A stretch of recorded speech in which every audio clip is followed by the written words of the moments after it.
వెంకటేశ్వరుని పరమ భక్తుడు, తెలుగు పద కవితా పితామహులు శ్రీ తాళ్లపాక అన్నమాచార్యునికి తిరుపతిలో ఘోర అవమానం జరిగింది.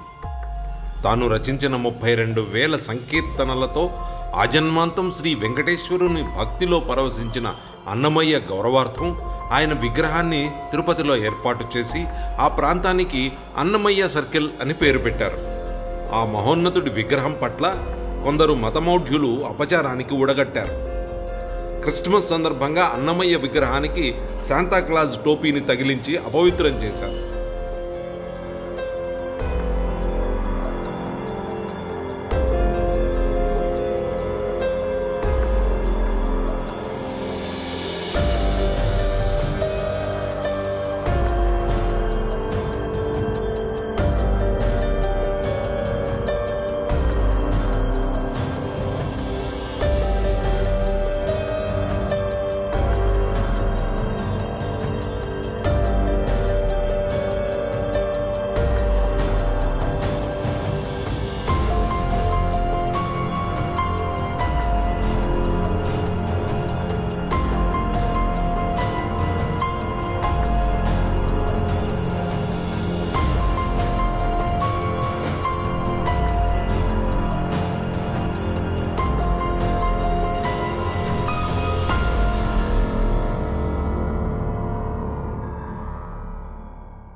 మతోన్మాదుల చర్యలతో హిందువుల మనోభావాలు దెబ్బతిన్నాయి.